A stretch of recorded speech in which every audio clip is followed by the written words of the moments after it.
Terima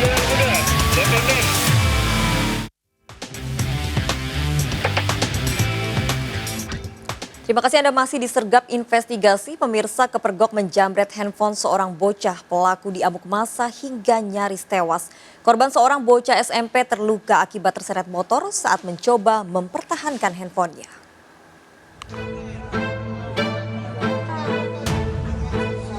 Warga menangkap pria pelaku jamret yang beraksi di Jalan Benteng, Desa Helvetia, Deli Serdang, Sumatera Utara. Pelaku babak belur, bahkan nyaris tewas karena diamuk massa karena ulahnya menjamret seorang bocah. Polisi pun langsung datang untuk mengamankan pelaku. Dengan modus pura-pura menanyakan alamat, pelaku menghampiri bocah SMP yang sedang bermain handphone di depan rumah. Saat lengah, pelaku menarik paksa handphone. Korban melawan mencoba mempertahankan handphonenya, namun malah terseret motor sejauh 100 meter hingga luka-luka dan sempat dirawat di rumah sakit. LS yang mencoba mengambil satu unit handphone dari warga. Informasi korban terseret Masih dalam penyelidikan kita. Dan saat ini korban berada di rumah sakit. Satu sepeda motor dan ponsel korban diamankan. Pelaku terancam hukuman 9 tahun penjara. Dari Medan, Sumatera Utara, Adi Palapa Harahap melaporkan. Pemirsa, majikan yang memaksa asisten rumah tangganya untuk makan kotoran kucing ditetapkan polisi sebagai tersangka. Pelaku seorang wanita berprofesi pengacara tak bisa mengelak setelah polisi menyerahkan hasil visum.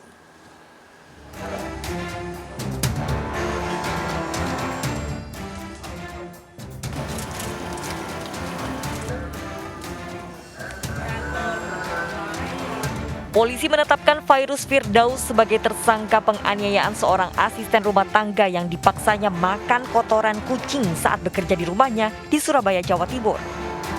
Wanita berprofesi pengacara ini tak bisa mengelak saat polisi menunjukkan hasil visum tanda kekerasan yang dilakukannya kepada korban. Terbukti kuat korban mengalami penganiayaan berat di seluruh tubuh hingga menyebabkan lumpuh. Kesal saja. Motifnya kesal sehingga yang majikan atau tersangka tersebut melakukan tindakan kekerasan kepada asisten rumah tangga. Karena pekerjaan. Ya. Tragis, setelah lumpuh, pelaku memfitnah korban alami gangguan jiwa dan menitipkan korban ke pondok sosial untuk penanganan orang dengan gangguan jiwa. Disitulah terungkap korban wanita 47 tahun asal Jombang, Jawa Timur ini ternyata dianiaya. Ia bahkan dipaksa memakan kotoran kucing. Pelaku terancam hukuman maksimal 5 tahun penjara. Dari Surabaya, Jawa Timur, Rahmat Ilyasan melaporkan.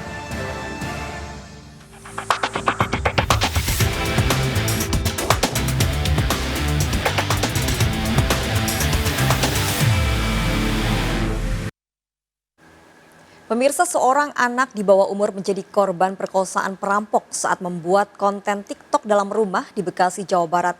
Korban tak mendengar pelaku masuk rumah karena memutar musik dengan suara keras. Pelaku mengancam akan membunuh korban sebelum merampas barang-barang berharga serta uang.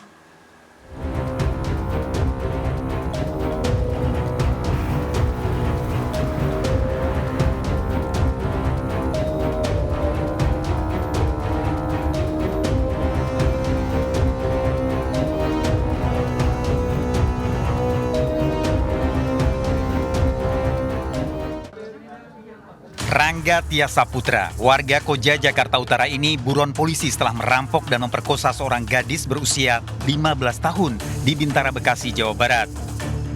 Rangga sehari-hari mencari uang sebagai Pak Ogah pengatur lalu lintas berupah di jalanan di Jakarta Utara. Rangga Tias Saputra bersama Ricky Panjaitan saat kejadian berencana melakukan perampokan. Namun di ruang tengah mendapati korban sedang tiduran bermain media sosial TikTok. Rangga masuk rumah sekitar pukul 5 pagi. Anak Bapak sempat melihat pelaku nggak, Pak? Pakai topeng atau pakai apa? Anak saya itu karena dibekep dan tidak sempat melihat wajah pelakunya, ya kan, karena dapat ancaman ingin dibunuh oleh si pelaku ini. Jadi anak saya ketakutan, nangis, ya drop, sempat depresi lah. Berapa orang Pak pelakunya, Pak? Untuk pelaku sih kesaksian dari anak saya cuma 1 orang. Setelah kejadian pelaku ini melarikan diri, anak saya langsung ke kamar dan membangunkan istri saya. Kurang dari 24 jam, polisi menangkap 2 orang yang berkomplot dalam perampokan dan pemerkosaan Dul dan Ricky Panjaitan di Arta Gading, Jakarta Utara. Dul merupakan penada hasil merampok berupa 2 handphone. Sementara Ricky Panjaitan merampok bersama Rangga dan bertugas menjaga dari luar rumah.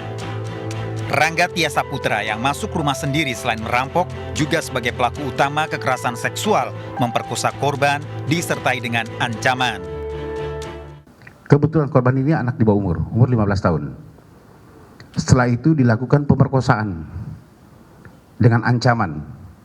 Ya, pada saat itu diancam akan dibunuh kalau berteriak, kemudian juga tidak boleh menengok kemana atau menengok ke tersangkanya. Ricky Panjaitan, Rangga Tia Saputra serta Dul selama ini telah berkomplot, bahkan pernah menjalani hukuman penjara. Bahwa AH ini juga residivis, kemudian memang pernah juga melakukan aksi yang sama. Ya, pernah melakukan aksi yang sama-sama, berkomplot mereka, bersindikat bersama-sama. Makanya kami masih dalami terus. Juga pada saat kita lakukan uji tes urin, untuk saudara RS ini adalah positif, kemudian juga AH ini positif, amfetamin dan metavitamin. Saat kejadian selepas subuh, korban di rumah bersama ibu dan saudara kandungnya, namun tidur di kamar. Yang ada di ruang tamu tersebut bahkan sempat menanyakan password untuk handphone. Yang satu memang diberikan passwordnya, yang satu tidak. Nah, setelah itu baru pelaku kembali keluar melalui tempat masuk dan melarikan diri. Ya, barulah diketahui oleh keluarganya atau orang tuanya setelah anak atau korban tersebut menangis. Kejadian berawal saat korban sekitar pukul 4.30 pagi bermain TikTok dengan suara musik keras di ruang tengah rumahnya.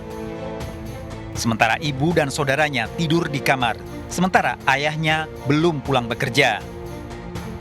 Sekitar pukul 5 pagi, Rangga, seorang perampok, masuk rumah melalui lubang saluran udara di bagian belakang tempat tinggal korban.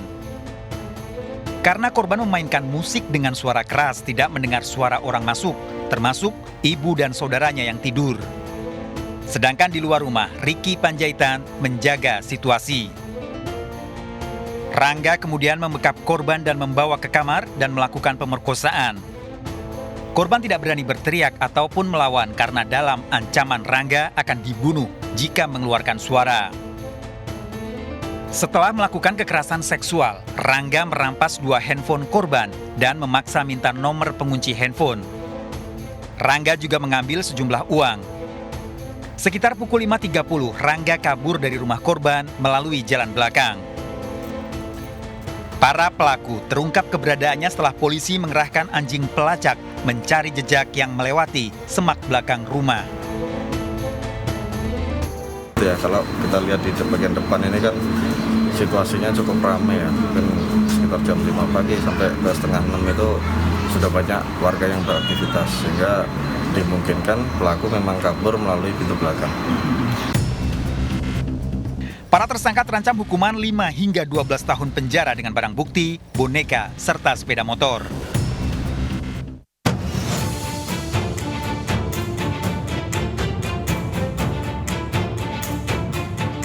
Remaja berusia 15 tahun yang menjadi korban pencabulan dan penyekapan oleh anak anggota DPRD Kota Bekasi ini harus menjalani perawatan di rumah sakit.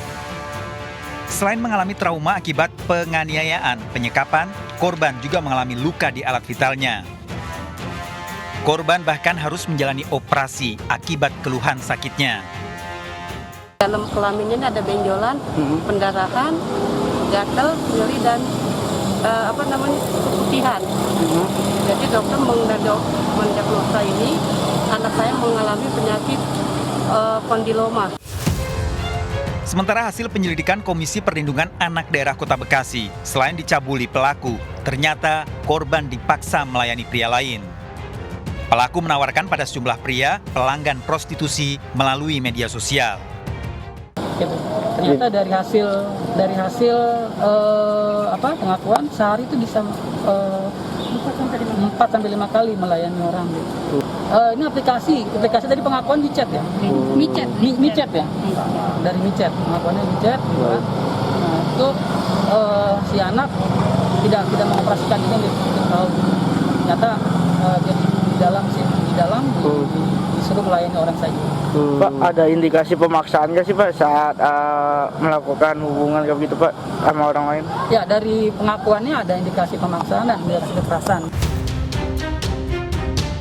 Selain orang tua korban, polisi juga telah memeriksa 3 orang saksi.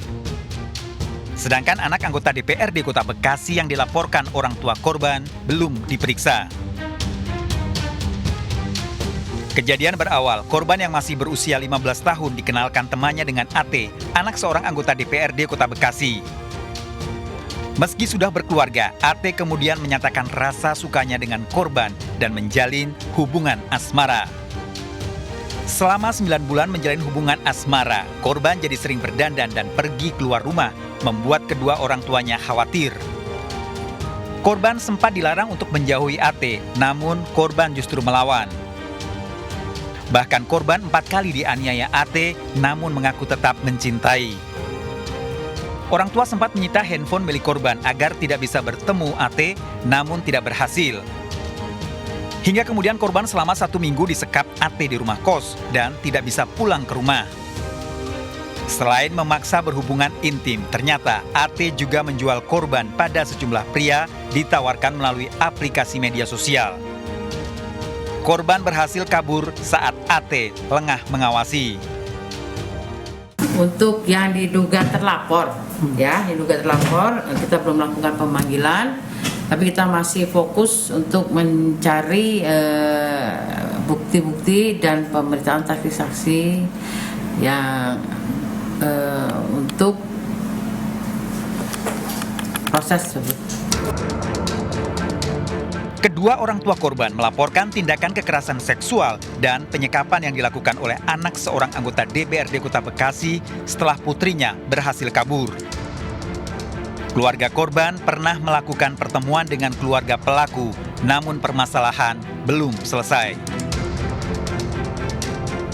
Menurut Nadia Utami, kriminolog Universitas Budi Luhur, kekerasan terhadap remaja anak di bawah umur karena pelaku telah mempelajari kalangan yang mudah terbujuk hingga menuruti secara paksa. Luputnya pengawasan orang tua membuat remaja justru menjadi target paling rentan sebagai korban. Target yang sesuai atau suitable target. Jadi anak-anak gitu ya, misalnya remaja itu memang jadi target yang paling sesuai untuk pelaku kekerasan. Yang ketiga, adanya incapable guardian atau ketiadaan pengawasan. Nah, ini biasanya yang memang sering kali luput. Jadi orang dewasa atau orang tua gitu khususnya sering kali luput untuk mengawasi anak-anak mereka. Jadi memang penting untuk melakukan pengawasan gitu ya, apalagi di era sosial media sangat masif gitu ya seperti sekarang. Jadi mungkin orang tua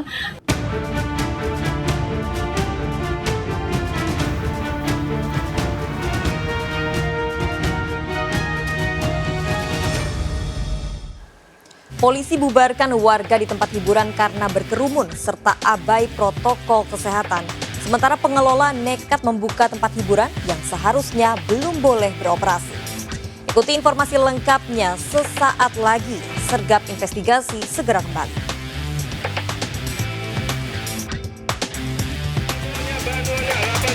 Jangan